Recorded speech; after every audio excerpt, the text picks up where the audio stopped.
If you're a mid-level to C-suite leader who wants to own your growth and figure out your next small, brave move to achieve your leadership goals, you are in the right place. Welcome to the Small Brave Moves podcast, a weekly deep dive on how to be braver in leadership and in life for exceptional results.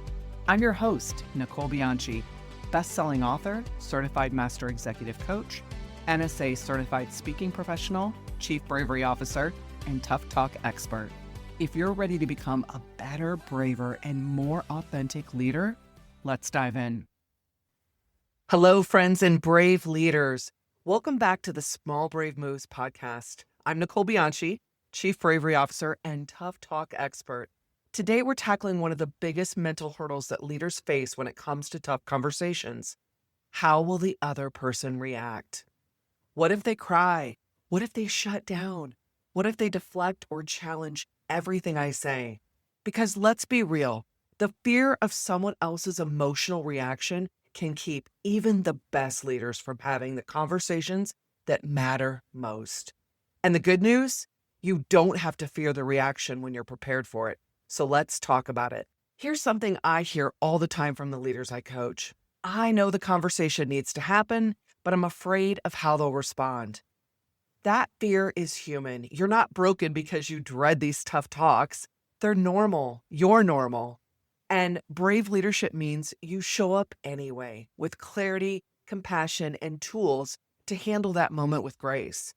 So here's the truth. Avoiding tough conversations always leads to bigger problems.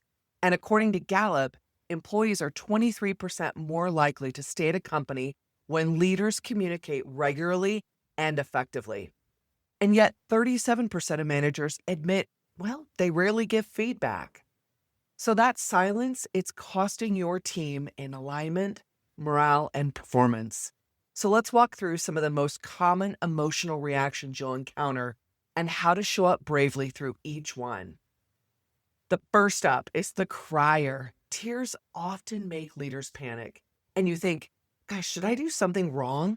Should I stop? Well, maybe this wasn't the right time. And tears often stem from feeling overwhelmed, caught off guard, or personally criticized. And it might be just stress bubbling over. Or they could have had an emotional attachment to the topic you're discussing. So your brave move in this situation, acknowledge their emotions and don't backpedal. Offer space if needed and stay steady in your message. Try saying, I can see this is difficult for you. I want you to know this conversation comes from a place of deep caring. Or take a minute if you need it. We can pause and come back to this. The brave thing is to stay steady. You don't have to rush. You don't have to fix. You just have to hold the space. Next, we're talking about the avoider. Silence can feel awkward, right? But it's not always avoidance. It's processing. Some people need time to think. Others are uncomfortable with conflict and hope that if they say nothing, the conversation will pass. So what do brave leaders do in this scenario? You resist the urge to fill the space. So I always coach my clients to give it 10 to 12 full seconds of silence. Just breathe and let them catch up.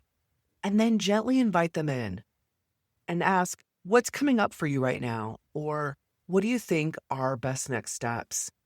Silence isn't the enemy. Sometimes it's the beginning of the real conversation. Now, let's talk about the deflector. This one's a classic.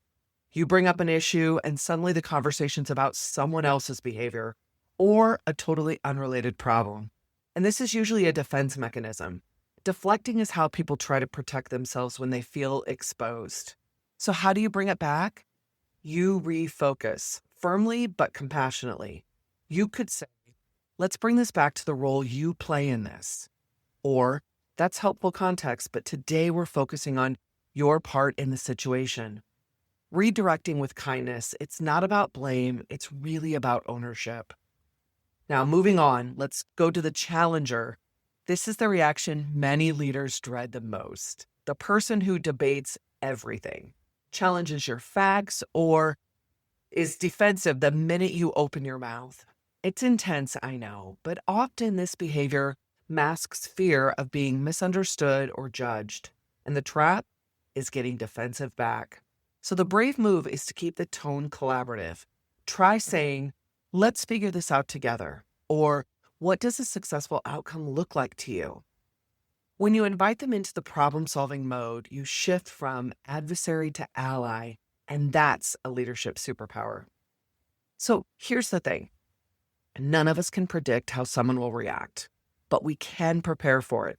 And that's one thing we can control in the midst of this uncertainty.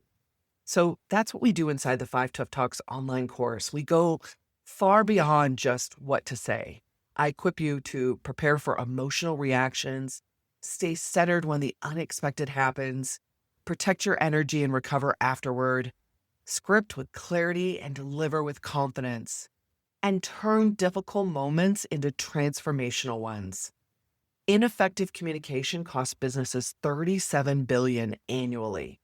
And yet, 94% of employees say they'd stay at a company longer if they invested in their growth.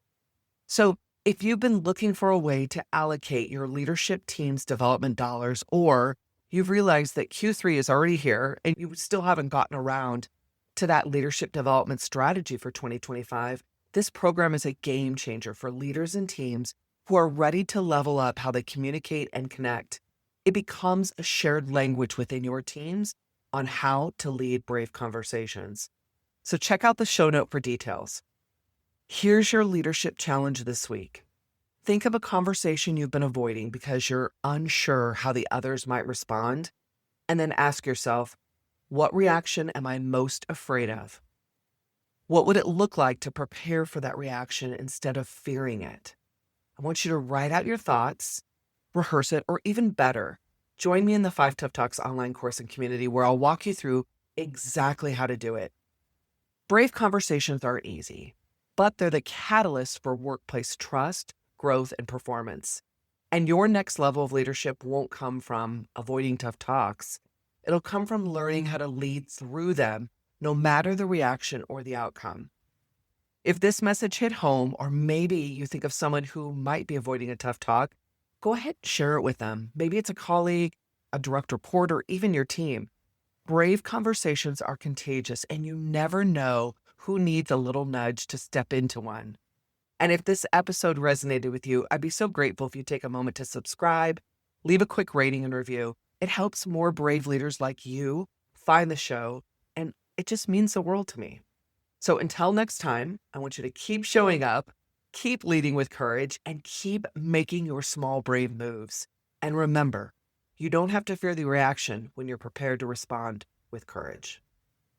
Thank you for joining me for this episode of the Small Brave Moves podcast. If you're wanting to take this work even deeper, I'm here to help.